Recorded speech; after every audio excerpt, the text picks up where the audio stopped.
Assalamu alaikum and good morning, everyone. Today we are going to do our language work, and our topic is prefixes and suffixes. The learning objective of our today's lesson is to be able to understand the use of prefixes and suffixes to form new words, to be able to know about affixes. Prefixes and suffixes both are called affixes. They are super useful for customizing the meanings of words, but what are they? A prefix is a group of letters that is added to the beginning of a word, and suffix is a group of letters that is added to the end of a word. So, what is the function of prefixes and suffixes? And keep this thing in your mind that prefixes and suffixes both are called affixes. Prefixes modify the meaning of a word. They can make a word negative, they can show the repetition or indicate opinion. And some suffixes add to the meaning of the word or even change the meaning of the word. Some other suffixes can signal the word's part of speech or indicate the verb tense, suppose whether the verb is past or the present.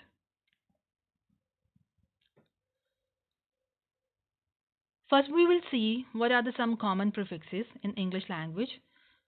Some of the most common prefixes in the English language are this, in, and un, which make words negative. For example, when we add the prefix un to the word kind, it creates a new word that is unkind.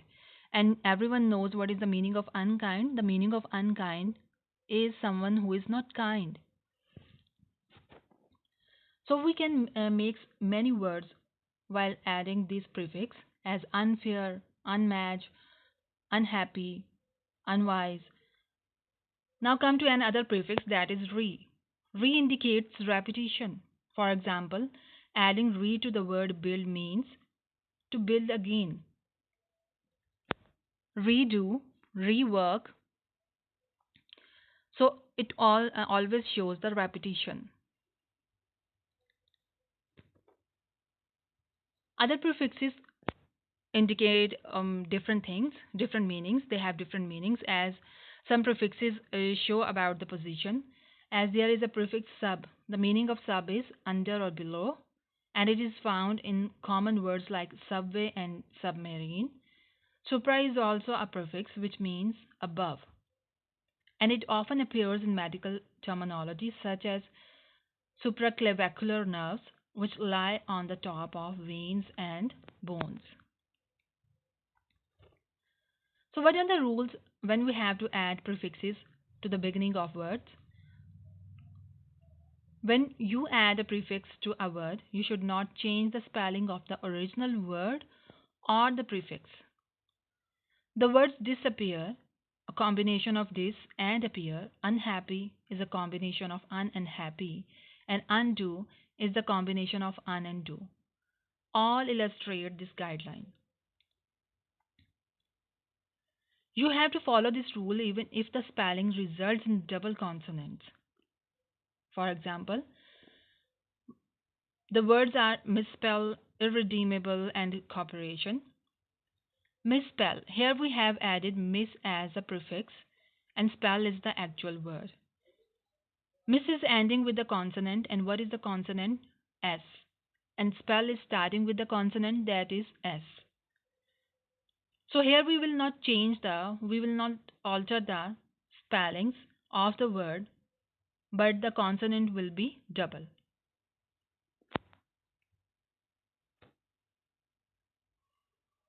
Here comes another rule about the use of prefix. You should use a hyphen when joining a prefix to a proper noun. And what is a proper noun? As everyone knows, it is a proper noun is the name of something. Suppose we have to write pro American, there will be a hyphen between pro and American. And why we use hyphen? Hyphen are always used to prevent misreading, mispronunciation, or confusion. After the prefix self, as in self-esteem, and after the prefix X, when it means former, as in ex-husband, always use a hyphen. So hyphens can also prevent misreading, mispronunciation, or confusion. For example, you should hyphenate recover. And what is the meaning of recover when we have to add a prefix to cover again? To avoid confusing it with recover, to regain or repair. So now it makes sense that why we use hyphen. We have to use hyphen to prevent the mispronunciation or confusion with other words. Here is a table for your help, and here is a list of some common prefixes with their meaning and example words. The prefixes are this, in, im, bis, re, un, and under, and the meanings you can see: not, opposite, incorrectly, again, not, below, lower, not enough. And here are some example words also given. Now we talk about some common suffixes. What are suffixes? As we have already read in the lecture, that suffixes are a group of letters that are added at the end of a word to change the meaning of the word or to add the meaning of the word.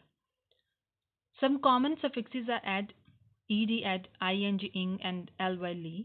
The suffix at changes verbs to the past tense.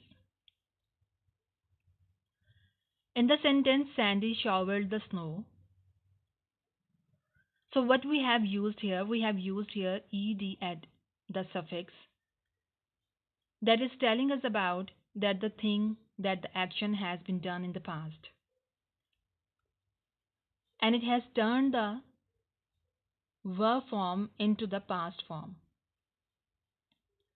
The ing suffix makes the verb take place in the present.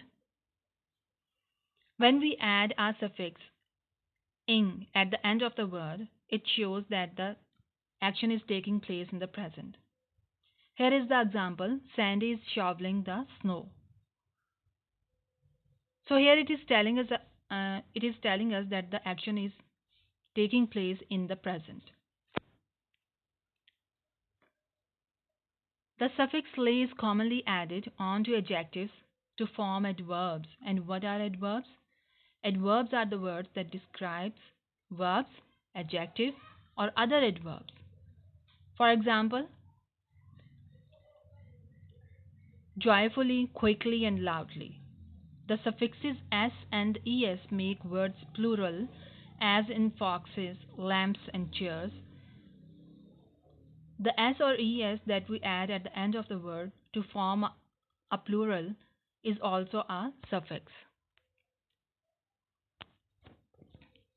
So there are some rules for adding suffixes too. When you add a suffix to a word, the original word usually keeps its original spelling. So here we will not change the spellings of the word. However, there are some exceptions to this rule. If the original word is one syllable and ends with a single consonant, double the last letter. If a word is small and it has just one syllable and it is ending with the single consonant, so we double the last letter. For example, tip. Tip is a word that has one syllable and the ending word and the letter of this word is a consonant, P.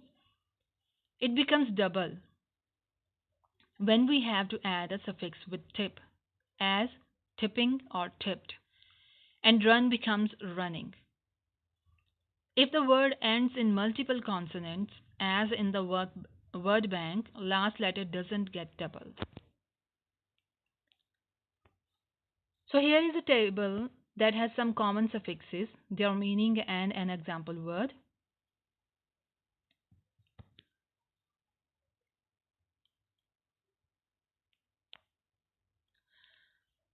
Now move to the assignment. There are three parts of your assignment today.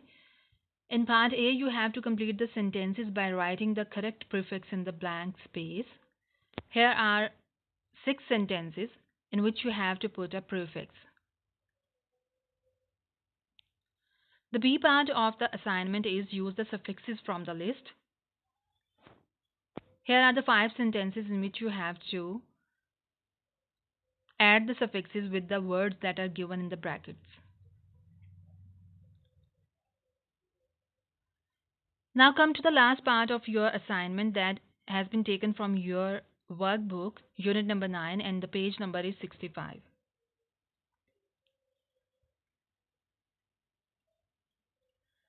So here the topic is given as affixes. The words alike and unalike use prefixes to make new words. You can also add suffixes which go at the end of words. Prefixes and suffixes together are known as affixes. There are three words given like, kind, able. You have to make new words by adding different affixes. Affixes mean they can be either suffixes or the prefixes.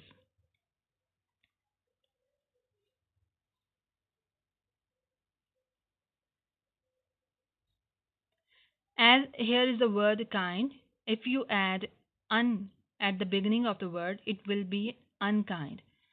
But if you add ly at the end of the word, it means it is a suffix and the word turns into kindly.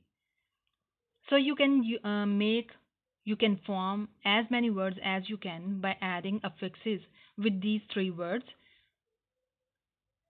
Keep this thing in your mind that these either can be prefixes or the suffixes. So it's all about your today's lesson. I hope you will enjoy doing this lesson, this assignment. So have a nice day and Allah Hafiz.